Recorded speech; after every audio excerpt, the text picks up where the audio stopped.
When the doctor take his instruments and kill John Naidu, they kill the professor who will and stop the invention of medicine against HIV.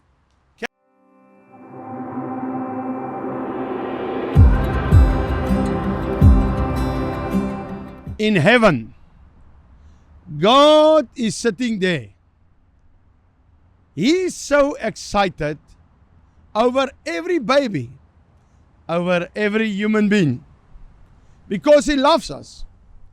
There was a time that He sent His only begotten Son, Jesus Christ, to die for us. He was not here to die for animals or for houses or money. Jesus was here to die for human people, for babies, for men, for women. So He loves us very much. Can it be the next story happen in heaven? God is sitting there and He tells Jesus the following. I know every day there's a lot of babies that every day, all over the world, thousands of babies will be born.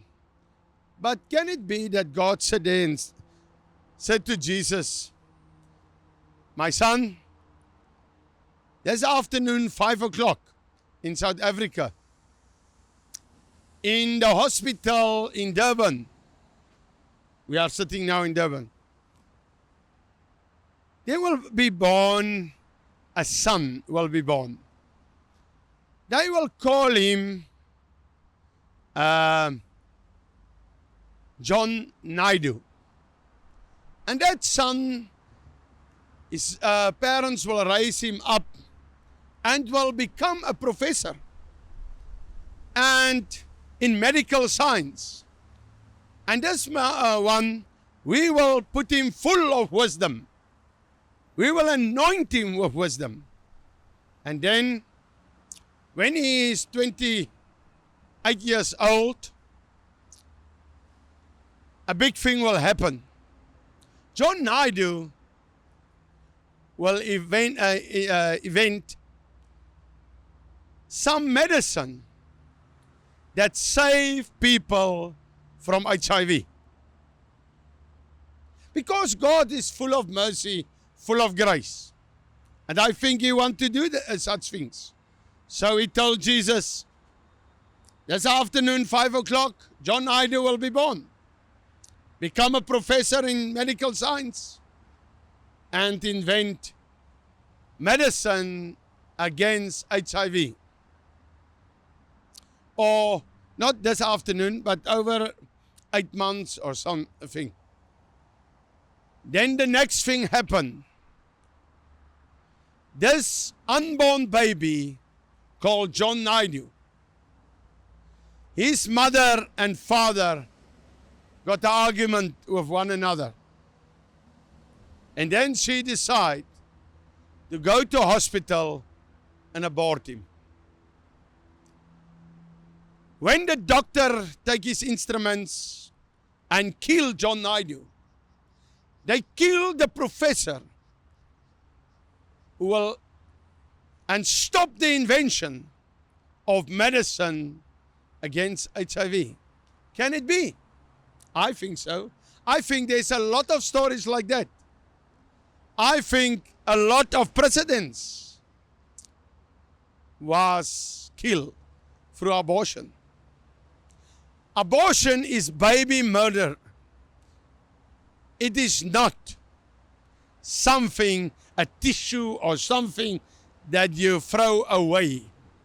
No, it is murder. And it loads a woman full of baggage, full of emotions, full of problems after abortion. But let me come back to apolitical or ignorance. What mean apolitical? Apolitical mean in some places, I'm not interested in politics, or I'm a judge in the High Court and I must be apolitical and I cannot contest in a political party in the election. But also, there is pastors and people and Christians that call themselves apolitical. There's also in Google, apolitical is an unbased person. Don't have a base, don't have a stand, don't have a point to stand on. And I must ask you today, apolitical or ignorance? Are you apolitical or are you ignorance to some things? Some of us call ourselves, my congregation is apolitical, because you don't want to become involved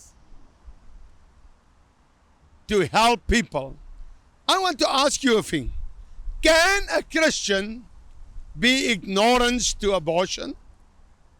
Can a Christian be ignorance to a government who implement unbiblical laws? Can a Christian be ignorance to same-sex marriage? Can a Christian be ignorance because God's name is not in the Constitution of South Africa? No. If you are a Christian, you must change your environment. One of your environments is your country.